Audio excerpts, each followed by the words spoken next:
Well, welcome to another Wednesday edition of our virtual tasting of our featured effin' beer. And tonight we've got Wasky, our Burton Ale, which is a bottled beer. This is a beer that near and dear to our hearts and a favorite of a lot of our regular followers of Foggy Noggin.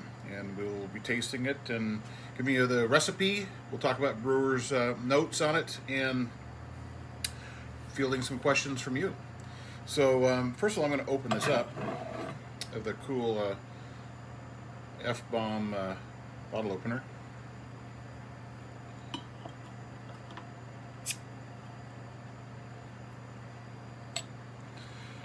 Typically on a beer like this, when you pour it into your glass, you're going to want to pour it straight into the bottom because you want to rouse it up. You want to have all of the aromas to pop out, and you want to be able to appreciate the whole beer. It should pour you a nice head like that. If the beer is overcarbonated, it'll possibly overflow on the glass, but this one's perfect. So it's a nice thick head that'll settle down. I can already smell it because I rouse it up so much, and it's a beer that all those aromas are going to be really, really appreciated when we get to the tasting part of it. So Wasky is a Burton Ale. Burton Ales, we'll talk about a little bit of the history. Let's go over the actual recipe of it. It's a 6.6% alcohol by volume beer, 79 international bittering units, IBUs. We do this in a third barrel batch, which is 10.5 gallons. And we use Burton on Trent water, which is a very, very high mineral content water profile. It's got very dry. It's very, it's really almost undrinkable the way it is, but it's really good for bringing out the characters of a beer like this. And we use the Burton Ale yeast from White Labs, which is WLP023. So we have 4 malts. Well, we actually have 2 malts, and we have two sugars we add in. So we have a crisp Maris Otter, which is our favorite base malt, and we have 24 pounds or 79% of the malt bill. And then we have Crisp's 45 crystal malt, 45L for the color, 3 pounds or 10% of the malt bill. And then we add in, with 20 minutes left in the boil, we add 3 pounds of unrefined brown sugar, which gives us about 9% of our malt bill, and 1 pound of blackstrap molasses, and make sure that it is no sulfur in the molasses, and that's 1.7 ounces. That percent, 1.7%. Those both go in at 20 minutes left in the boil. On the hops at 60 minutes, we have 2 hops we put in. We put in Target hops, which is a very unique hop, grown in England, and it gives 32 IBUs with 2 ounces. We also have Northern Brewer, 2 ounces at 60 minutes for 36 IBUs. At 15 minutes left in the boil, we add 3 ounces of UK Goldings for another 8 IBUs. And then at 5 minutes left, we add 1.5 ounces of UK Fuggles. And then we dry hop it with 2 ounces of UK Fuggles. And that's dry hopped in secondary when we put in our secondary condition. So we boil it for 1 hour. We mash those grains at 158 degrees, sparge it at 170, collect all the sugars in the boil kettle, boil it for 1 hour, add those hops as I talked about in the times. Then it goes into our fermenter at 65 degrees, allowed to raise to 68. It ferments for 2 weeks.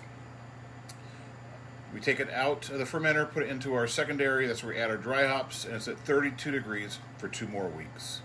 And then we force carbonate to 1.5 volumes, and then we bottle the beer, and this is what we've got. So let's take a little taste, and I'll give you a little history of this style. Beautiful color on this thing. This has got like a dark copper bronze color to it. I don't know if you can pick that up, but it's beautiful. Great clarity on it because we had a lot of time on it for cold conditioning at 32 degrees.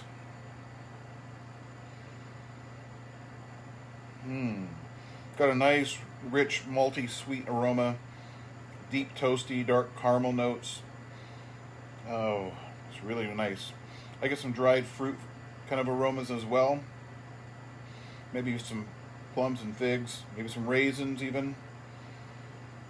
I could smell a little alcohol at 6.6%.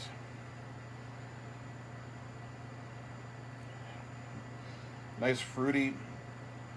Almost smells like it could have been wood, but there was no wood character on this at all.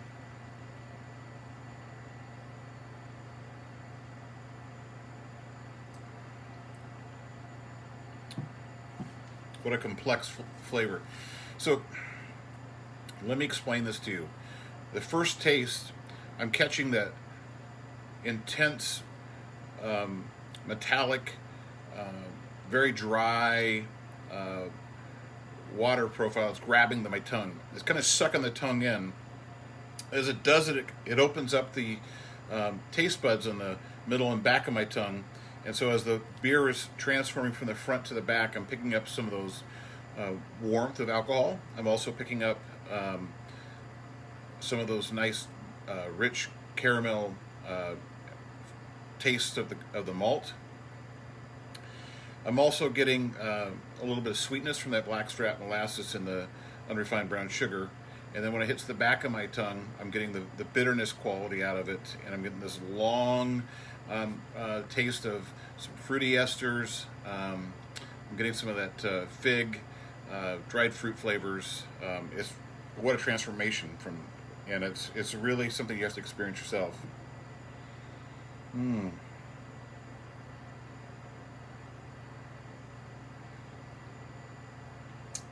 That is one delicious beer. Well, it's an old style beer. It really is hardly brewed much anymore. It's taken a resurgence in the last, maybe 10, 15 years. People are kind of interested to revisit some of these older styles that were really popular. We tried to make this a middle 1700s replica. We looked at ingredients they had, some potential recipes they were using, and we made it into something our own, and we've been really happy with this beer. So overall impression of this beer is going to be a rich, malty, sweet, dark, bitter ale, moderately strong in alcohol. It's going to have a chewy, balanced, hoppy finish and a malty, hoppy aroma. The hops help balance the sweet finish. So with all those blackstrap molasses and the brown sugar in there, at 79 IBUs, it's not an extremely over bitter beer, but it is a balance of those sweet tones with the hoppiness to give you that nice complexity and nice balance. It's got a great aroma, rich, malty, sweet. You should get some dark caramel tones, and you should get some biscuity flavors, dried fruit flavors, little alcohol, which we picked up on those things. Color should be light copper to dark brown, and I think we've got a dark copper color, not a light copper, but it's nearly opaque, and it should have a great clarity on it. Flavor similar to the aroma. It should be rich character with a sweet finish. Bitterness levels high, medium level. Strong malt flavor. Bready, biscuity character. Substantial deep toast, dark caramel flavors. Overly roasted burnt flavors are inappropriate. And we're not picking any of that up here. Hot flavor can be medium to low with a floral, spicy or woody English quality. Dark and fried fruit flavors often present, and a light alcohol flavor may be detected, but the sweetness in the finish usually masks it. Get a little bit of it. It's not overly warm, hot for those alcohol tones at all. Mouthfeel is medium full to full body. And we mash this 158 degrees. It's going to have its longer chain sugar, so it's going to have a bigger mouthfeel. It should have some of that chewy character, and I'm picking that up on this. Warming alcohol should be noticeable in stronger versions. Moderate carbonation. And that's important on this because you don't want carbonation to take away from all the goodness of this beer. So that's why the 1.5 volumes of carbonation, a true English carbonation level, really makes a difference. Beer has a long and storied history of many versions.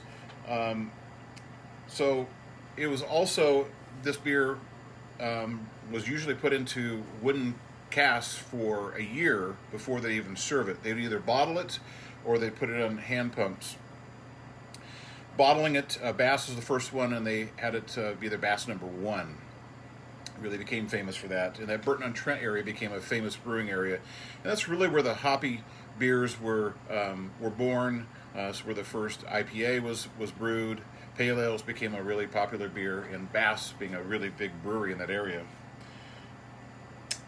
So that's a really interesting character on this beer, and it's really tasty.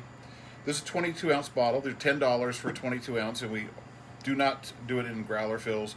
We really think that this is a beer that is going to age really well. So what I would encourage people is to pick up a couple of bottles and drink one now, and maybe drink one a year from now, and maybe one 2 years from now. And that way you can get an idea of how that beer is going to do over time. Delicious. I don't know if many of you are on the social media app called Untapped. It's a beer social experience, but also you can rate your beers, so you can keep track of the things that you like, and the things you don't like, so you don't make the same mistake purchasing a beer twice because you rated it that you didn't like it. One of the things about it is you can also look at the top rated beers. For American beers, this beer is now rated 12th in all of America for the style of Burton Ale, which is pretty cool. And for the world, it's ranked 26th in the world. So this is a highly rated beer in the minds of untapped beer drinkers. So that's a kind of a really cool thing. And so if you've never had a Burton Ale and you want to try one, obviously this one's a well-respected one to get those kind of ratings out there. And we just did a fresh bottling on these, so you can get your hands on some, and you can either hold on to it and enjoy it. So let's see if we've got any questions in here. Let me move this a little closer. Well, let's see who we got. Jennifer, we have Dave, we got Mark, we got Craig, Anthony. Anthony says, why only bottles? Well, I think the reason we want to do bottles is, first of all, it's a bigger beer. A growler's a lot of alcohol for a bigger beer, and since it's a beer we make all the time, we wanted to have a packaging vessel that would represent our regular customers so they can really enjoy it. Also, it's a beer that we encourage people to age. So aging bottles is a lot easier than aging a growler for better results. It's also expensive beer. So, at $10 a bottle, you have to get up into the, $28, $30 for a growler fill, and I think people can handle a $10 bottle a lot better in their budgets. Dan's watching. Cascadian Beer Podcast is watching, and we've been on that. If you want a really good podcast to subscribe to, look at the Cascadian Beer Podcast. And they say partly bummed they can't get our beer to our beers this year. That's because we've got the border closed between the U.S. and Canada, and it's tough for our Canadian followers of our beers, and they can't come down here and get our beer, and we don't export a beer to Canada. Lacey's watching. Neil's watching. I really wish I could get over the border somehow. Yeah, I wish you could too. Rob's watching. You mentioned there's a wood character, but it wasn't on wood. Have you ever aged this beer on wood? Well, funny you should say that. So we did a barrel-aged event at one time, and this is one of the beers that we barrel-aged in some different types of wood with different alcohol. So it was aged in some Scotch wood, and it was aged in some port wood. It did really, really well with those. Never with just plain wood, and maybe we'll have to do that sometime. Kim's watching, Josh is watching, Dave's watching, Michael's watching. 12th in the U.S. and 26th in the world. Congrats. It is quite a statement for this beer, and we're really proud to be able to make it and let people enjoy it. Robin's watching, Stephanie's watching. Dave says, can I use my growler card to buy several bottles? Well, I'd have to open up, let's see, there's 64 ounces in a growler. I'd have to open 3 bottles to get you a growler and pour them in there. I think I'd ruin the beer. No, sorry, Dave. I can't please you all the time. So what you're going to have to do is keep that growler card and just save those squares, and $10 a bottle. Not a bad deal. So where can I buy in Idaho? Dave says. Right here at Foggy Noggin, and then you could take it to Idaho. We don't distribute very far, just in a really local neighborhood, and wish that I could be more helpful in getting this beer to you, but that's all I can do. Sorry, Dave. So I'm going to taste it again, because I poured this at 40 degrees out of the bottle and letting it warm up a little bit, although it's not that warm. Where I'm doing the tasting here is probably around 55 degrees, so maybe it'll warm up just a little bit.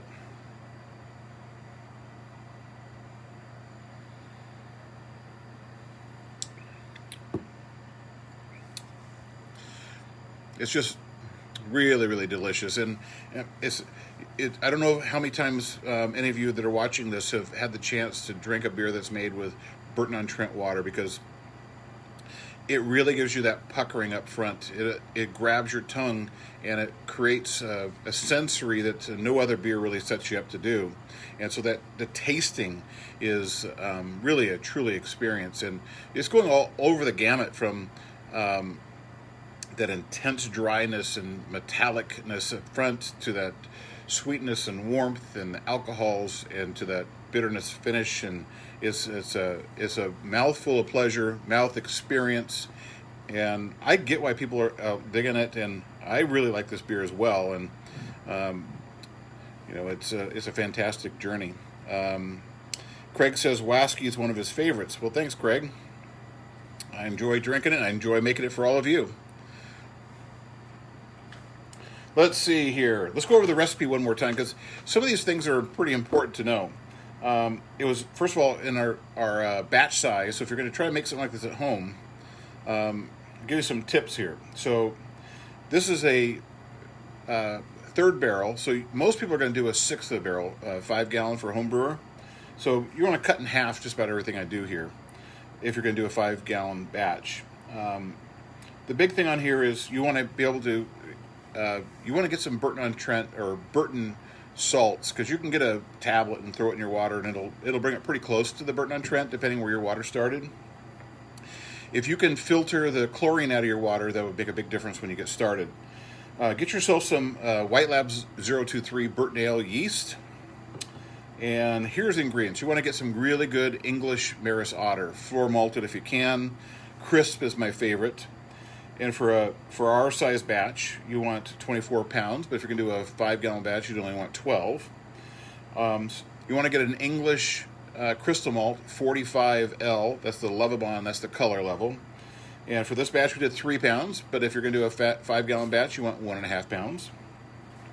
You want to get some brown sugar. So I think any kind of brown sugar would work, but we use unrefined brown sugar. So take a look at your sugar supply store and see what you got. But I did 3 pounds, and you're going to want to get it 1.5 if you're doing 5 gallons. And then blackstrap molasses, unsulfured version. So we use a 16-ounce bottle for this size. You could put 16-ounce bottles in a 5 gallon and give you more of that molassesy kind of flavor.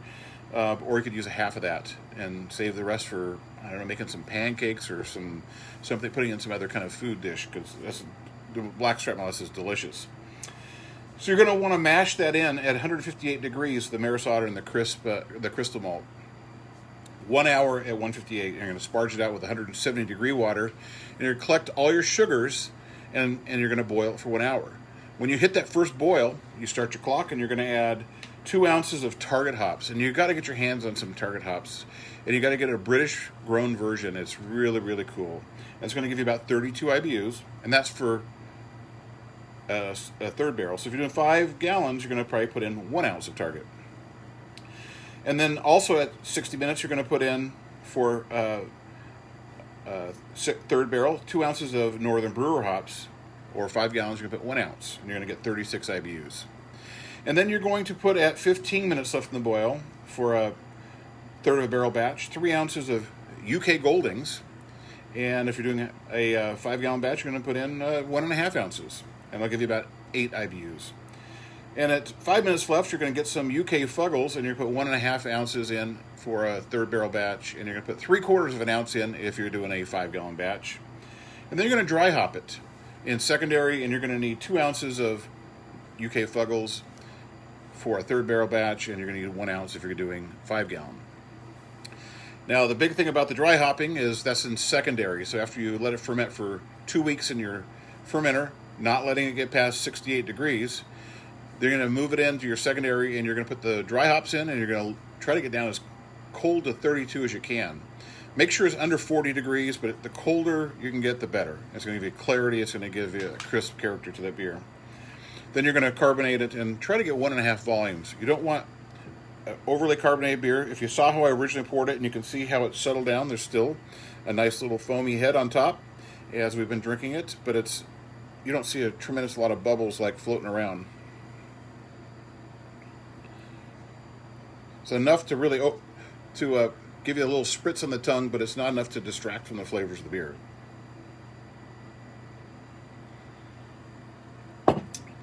I like to bottle it. You could serve it on draft, or you could do it for a cask beer would be really good too. It's delicious in every respect. So we had a few more people join. Hi Corey, hi Jason, hey Brandon, hi Shauna, and hi Brad. Thanks for all joining us. I'm going to pour a little bit more in here. Again, pour it right down the middle. You want to invigorate this beer, and that's just a thing of beauty right there. Let's take a look at that. And you can really pick up those aromas on it, and that's what you want to do. You want to really get that beer excited. You want it to open up, and that's a great way of opening that beer up, so you get all the aromas, brings out the flavors as well. $10 a bottle. So this weekend we are only doing Friday. We're only doing Saturday curbside pickup. No Friday pickup this week. This week only. Next week we'll have both Friday and Saturday, but this week only Saturday curbside pickup. I know that's an inconvenience for some of you. That's a lot of Friday pickups every week, but only Saturday this week. So Saturday 4 to 5 p.m.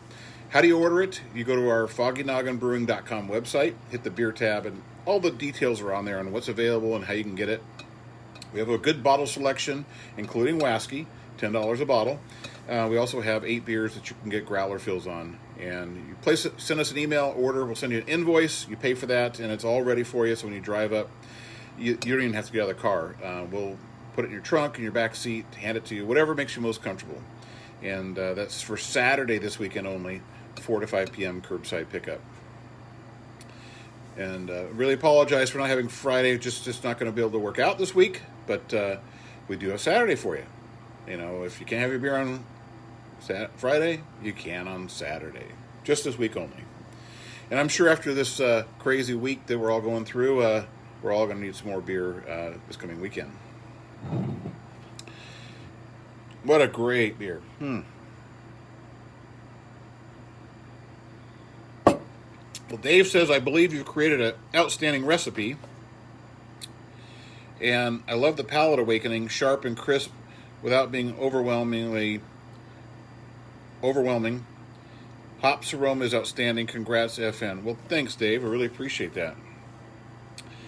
Again, Saturday this weekend is our only day for curbside pickup. Saturday only, 4 to 5 p.m. Go to the foggynogginbrewing.com website, hit the beer tab. All the details are there. If you get thoroughly confused, you can give me a call, 206-553-9223. Everything's right there on the website, even my phone number. And I appreciate everybody tuning in. Tomorrow night at 5:30, join us on Facebook Live for our happy half hour. A little piano, a little music, a little song, a little humor. It's a great way to start the weekend. It's the official start of the weekend. And it has been since March of 2020 once COVID started. So join us 5:30 tomorrow on Facebook Live for a family fun event. Next week, we bring back the ever-popular double chocolate duck. And we'll be doing a virtual tasting of double chocolate duck next Wednesday, because it's going to be available for growler fills next weekend. Not this weekend, next weekend. But I'll tell you what, we still have a little bit of the double coconut duck available, and you'll see that on the beer tab. And that's been a sure crowd pleaser, and it's going fast. I don't think it's going to make it through the weekend, so if you want some of that, order it now before it's all gone. Thanks for tuning in. Hope to see you tomorrow night for the happiest half hour of the week. Hope to see you Saturday for curbside pickup. And, of course, next Wednesday for another virtual tasting of the Foggy Noggin featured effin' beer of the week. Cheers, everyone. Stay safe, and we'll see you soon.